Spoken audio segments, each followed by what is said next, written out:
Hello, everybody. We're here today with registered holistic nutritionist Nikki De Gravina, who recently wrote a blog article for us about keeping heart healthy during menopause. We want to go through some of the content of the blog today in this video. So welcome, Nikki, and thank you for joining us today. Thanks for having me.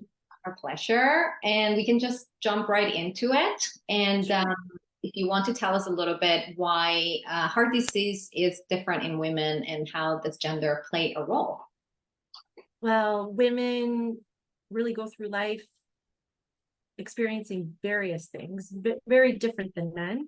Their health concerns are usually in and around puberty or through pregnancy, as well as, of course, beyond menopause. So those are very, very different experiences than men, all of which contribute to heart disease in different ways. So if, for instance, if a girl goes through puberty relatively young, they'll have more, a higher risk of developing heart disease. And even through pregnancy, obviously weight management, breastfeeding has shown that if a woman breastfeeds beyond 6 months, that it lowers the risk of heart disease later in life, as well as menopause, obviously. Keeping, healthy throughout menopause and taking care of ourselves is really key to managing heart health in the future. So interesting. I don't think we were ever taught these things growing up, and it's so interesting to hear how even going through puberty earlier put you at higher risk. So this is really great content and information to put out there for all of us women to be more educated and help educate also our daughters and friends. And so, yeah, again, thank you for being here today. So why don't we go next through some of the lifestyle preventative measures and tips that we can share with people to try and stay heart healthy? So, well, there's a couple key things to remember. Lifestyle prevention is all about what you can control. So, keep it simple, set really small goals for yourself. Don't make it overwhelming. And consider working with a professional if you need it. But there's a number of things that you can do. There's like 4 big buckets: stress management, exercise, diet, and sleep. Those are key things that keep coming up in social media. Yes, it's everywhere. But to get a little bit more specific with stress in particular, I think we all know stress is the leading cause of a lot of disease. And it's primarily for women in particular, it's primarily in and around the HPA axis. So once we kind of know what that little term is, it will really carry you through for the rest of your life, knowing what is involved in that little axis. So it's the hypothalamic pituitary adrenal axis. And it's really important to know that because that interchange, that trifecta, impacts adrenal function. And the HPA axis is our major stress response system. And it's involved in many functions in the body. But adrenal function in particular is the backup system to our hormones post-menopause. So we really want to ensure that we're taking care of ourselves, which in turn will help with heart health, which moves into obviously exercise. So exercise in particular will help with adrenal function. It'll just simply support your adrenals and your stress response throughout your life, throughout the day. There's some specific things you could do when it comes to stress management outside of exercise. I'll get to that in a sec. But stress is very nuanced. It lives in the brain, which is why hypothalamic, the part of the brain that really keeps you calm. So how do we do that? There's so many different ways, but as we get older, we know we kind of develop this, confidence, this knowing, this understanding of what feels right and what doesn't. So setting boundaries and doing things that make you happy daily, setting aside time for yourself. It sounds really super simple, but I find in many conversations with family, friends, clients, that it is a struggle to carve out even 10 minutes for yourself. That can really help to reduce the stress in your life, and staying connected, of course, staying connected to the people that make you happy, that fill your life with joy. Connect with people different ways, go for walks with friends, visit people, even just connecting or calling someone just to check in can go a long way when it comes to stress management. But also going back to exercise, there's, with exercise in particular for women in perimenopause or in postmenopause, working out and moving, it can be just as simple as walking 20 to 30 minutes a day. Moving daily is recommended throughout this time to help with all sorts of things, with particularly heart health. So walking, doing yoga, and lifting weights, light weights. Don't overdo it, but incorporating that daily, 20 minutes, aim for 20 minutes. And if that's too much, start with 5. You just start somewhere, and you will feel the difference. Slowly move your way up the scale, and just aim for 20 minutes. And that could be the part of the day that's for you. So, but outside of that, sleep, I mentioned sleep. Sleep is a tricky one. I think people don't really, well, we know how important it is and how much better we feel when we get a good night's sleep. So how do we kind of develop really good sleep habits, good sleep hygiene? There's key things to remember, making sure that we have a nice, cool, comfortable room, that it's dark, that we avoid electronics. I think a lot of people know this, but avoid electronics 1 to 2 hours even before bedtime. Don't engage in anything that's stimulating, in other words. So that goes beyond being on any electronics. That's working out too late, eating too late, right. Smoking, or even consuming caffeine. Right. Or alcohol, of course, but caffeine in particular. People, I know a lot of people that love coffee. I too love coffee. I just know my limits. I know where in the day I need to stop. But there's studies that show that it can stay in your system up to 12 hours. So that's something to keep in mind. That, is sad but true. So that could be the thing that's disrupting your sleep. But you won't know unless you start to tweak. Yeah, so much to your unpack. habits.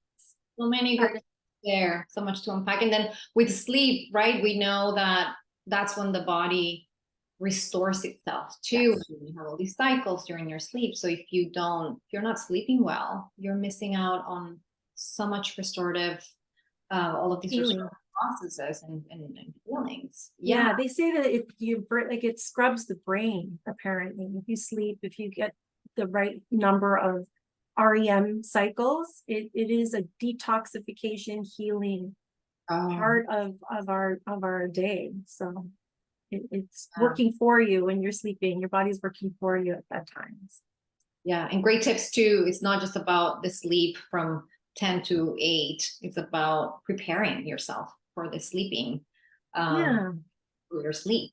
It's so important. So thank you. Yeah, those were great tips. And then yes, we have diet next. Well, diet is tricky. I think people need to become very connected with their body. Yes. Diet is so intimate, it's so personal, it's tangled up in all sorts of parts of what makes us who we are, and really just aiming for an anti-inflammatory diet that is filled with fiber-rich whole foods. It sounds simple, but we can get into that in a little bit more detail when it comes to nutrition. So, like, what can I say here? There's so much. It can be really empowering. I feel, as a nutritionist, I've seen it working with clients, and particularly when it comes to healing their gut and managing their hormones, going through menopause and perimenopause. When they made the attempts to just tweak a couple of things, they felt like they were gaining headway. They felt empowered. They felt like they were in control. they started to enjoy the process of making food and trying different things and removing certain things. So it all came down to really understanding, it all comes down to for everyone, understanding the foods that like you and the foods that don't particularly like you. So what I did include in the blog was foods to avoid and foods to enjoy. Tell us about that. So many practical tips here. Go ahead. Yeah. It's, you know, you don't have to pick, you don't have to do it all. So pick, like I said, start slow, but food, I feel like, can be a really easy place to start because we do it at least three times a day. Most people do it 3 times a day, and it's on the mind. It connects us, and it's really easy. So things to avoid. Let's start there.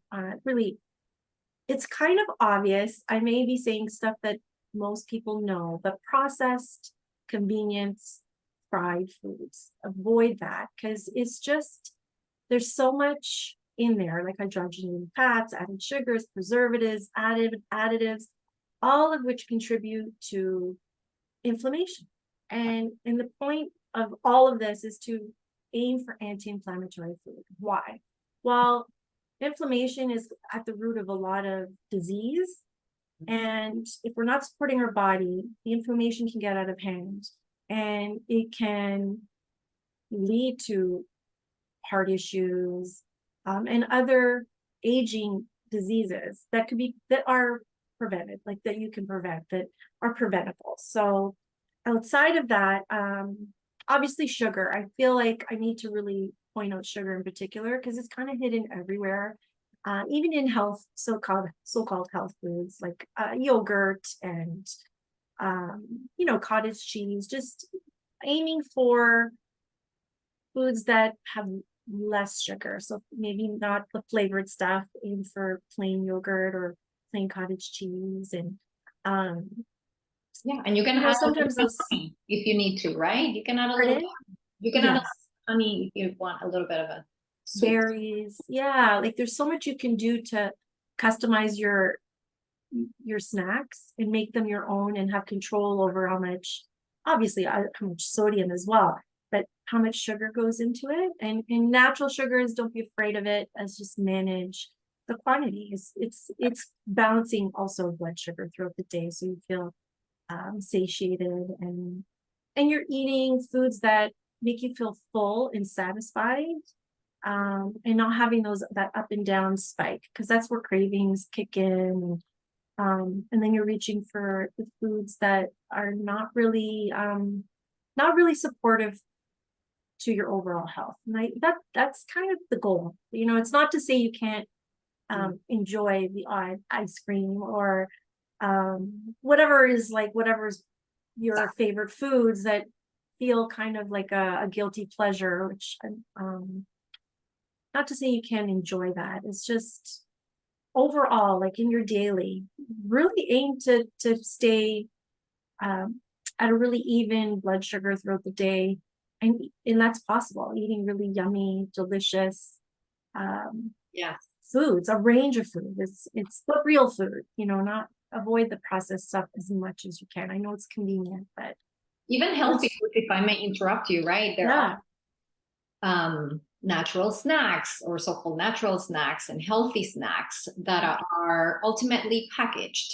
So even just having that awareness of how much am I eating that's fresh and vibrant with nutrition, as opposed to reaching out for convenient, pre-packaged, even healthy snacks. I know it's something I have to watch, especially we all do. But even just having that level of awareness throughout the day really makes a difference. It does. Like learning even if you don't change anything right out of the gate, learning to read labels, that's a big is so important. That in and of itself is so empowering. Knowing what all those long, convoluted, million, lettered words mean, and what you're consuming. Like it's just knowing what you're eating is probably the first step, I think, because that's where education happens primarily with my clients. I feel like it's Yes. helpful for them. They're like, oh, that's what that means, or oh, I didn't realize, or oh, that's why I always have this particular snack, like for what you have just mentioned. So it goes beyond. There's so many little crevices when it comes to eating well, but start somewhere. Like I said, don't make it a mountain. Just chip away at it and give yourself grace throughout the process. But you can do it. People have turned around their health, even if it's hereditary, because there's a whole other area that I didn't touch on in the blog, but epigenetics is real, is something that we have control over, that we can turn around our genes and turn on the right ones to help live a long, healthy life as well. So yeah, that's a fascinating topic, and it's the net of it is that it's your environment, right? Like what you're eating, what you're surrounding yourself with, the music you listen to, the people you surround yourself with, the things you tell yourself, all of those things are your environment that ultimately can have an impact on your overall health. So yeah, thank you for that. It's a holistic, approach, right? Because we're not one-dimensional. There's so much that goes into being human. So which is why it all involves everything that you just mentioned. So, thank you. It's great. Yeah. So much to unpack. I wish we had 2 hours to talk about all of it. But then to maybe wrap it up, if you want to highlight a handful of things that people can take away with them. Well, obviously eat food that is fiber rich, whole foods, include adequate protein, both animal and plant protein, a variety of fruits and vegetables that have bioflavonoids in it, with vitamin C, because that helps with heart health, berries, citrus, healthy fats. There's a bunch of things that you can incorporate, but the key takeaways is really just focus on prevention, lifestyle and nutritional prevention.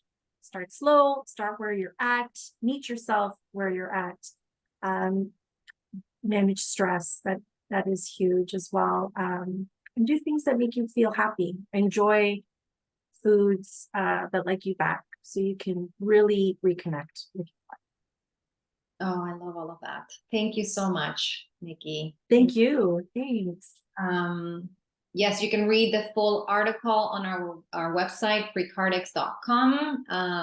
And you can find Nikki. Do you want to tell people where they can find you? Sure. Yeah. You can visit my website at www.feedforlove.com, or Instagram, same handle, feed4love, as well as Facebook or TikTok.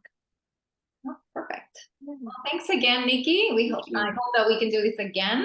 Yeah, for sure. There's so much information to be shared, and I appreciate it. You being here with us today. Thank you very much. My pleasure.